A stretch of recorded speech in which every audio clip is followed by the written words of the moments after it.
Assalamualaikum warahmatullahi wabarakatuh. Perkenalkan, nama saya Raja Muhammad Muslim Syafiq dengan NIM 21020303005 dari Prodi Budidaya Perairan Fakultas Ilmu Kelautan dan Perikanan. Saya akan menjelaskan tentang hutan mangrove. Hutan mangrove dikenal sejak 3000 tahun sebelum Masehi. Namun, deskripsi yang jelas baru dibuat oleh orang Yunani pada tahun 325 sebelum Masehi.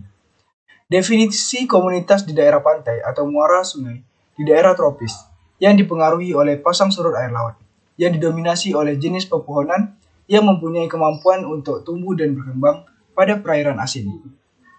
Mangrove. Mangrove sendiri adalah kumpulan tumbuhan tropis atau subtropis yang hidup di daerah intertidal, dan kondisi tanah anaerob. Kondisi lingkungan.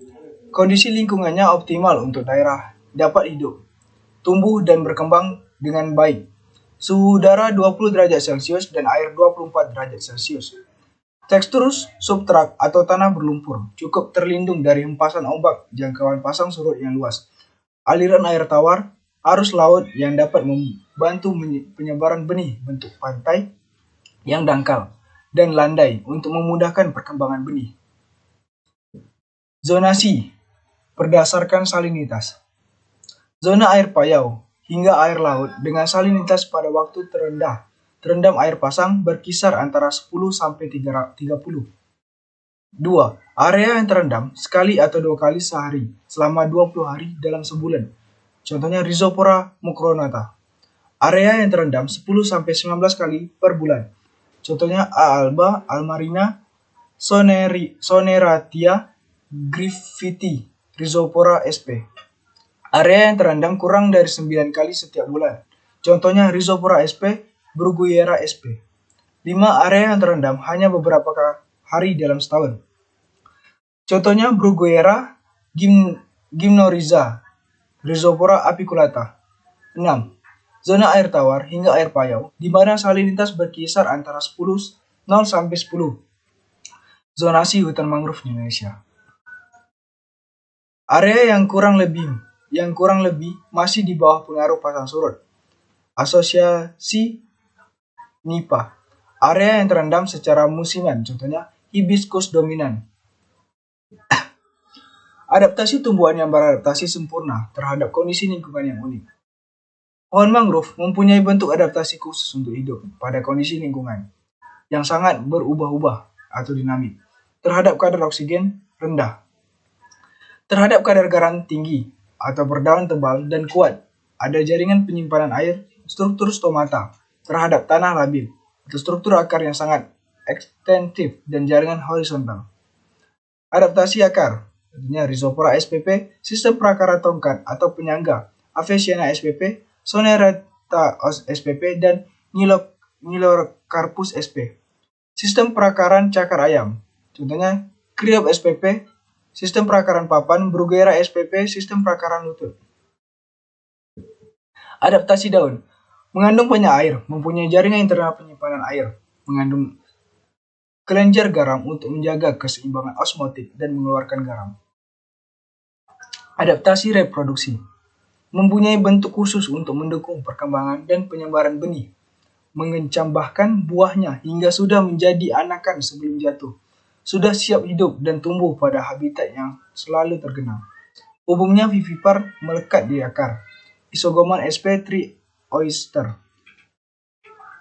Kitamalus stellate starred bernacle. Priosdarecus crozi linet flatworm. Eupata lapa beaded sea cucumber. Perairan. Modiolus americanus, tulip mussel. Keritium lateratus, toki kerit. Conus floridanus, floridensis, Florida coni. Eupolmina nebulosa, spaghetti worm. Perairan. Aterinomus stipes harded, silverseed. Holocanthus bermudensis juvenile blue angelfish. Onithalmersus virginicus juvenile porkfish. Lujanus griseus grey or mangrove snipper. Fungsi ekologis hutan mangrove. Yang pertama, sebagai peredam gelombang dan angin badai. Pelindung pantai dari abrasi, penahan lumpur dan penangkap sedimen yang diangkut oleh aliran air permukaan.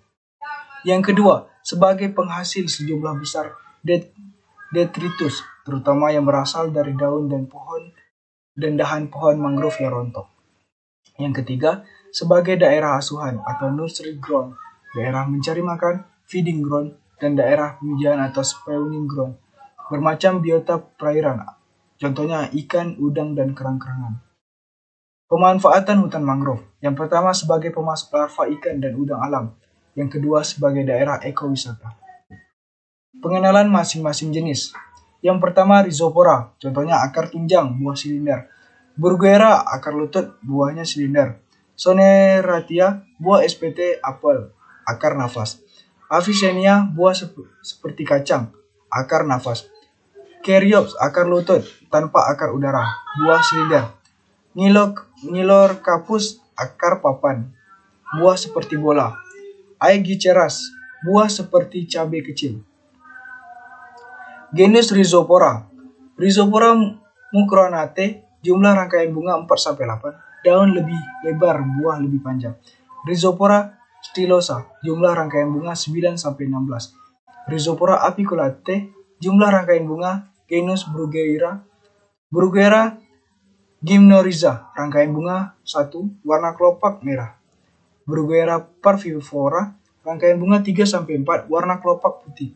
Bruguera slinderica, rangkaian bunga 3, warna kelopak putih.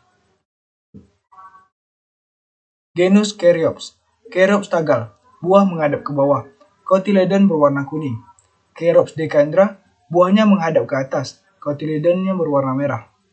Genus Soneratia alba, benang sari putih. Tangkai buah pendek, kelopak buah ke bawah. Soneratia caseolaris, benang sari merah, tangkai buah panjang, kelopak buah ke atas. Genus Avicennia marina, ujung daun agak membulat, bentuknya oval. Avicennia alba, ujung daun lancip, bentuknya lancet. Avicennia lanata, daunnya tebal, berbulu oval, bagian bawah agak terang. Genus Nilocarpus granatum, bentuk daun oval. Nilocarpus molecensis, bentuk daun lancet. Genus Aegiceras. Aegiceras cornicalutum, susunan bunga atau buah seperti payung, bentuk buah curve atau melengkung. Aegiceras floridum, susunan bunga atau buah seperti tandan, bentuk daun lurus. Sekian dari saya. Wassalamualaikum warahmatullahi wabarakatuh.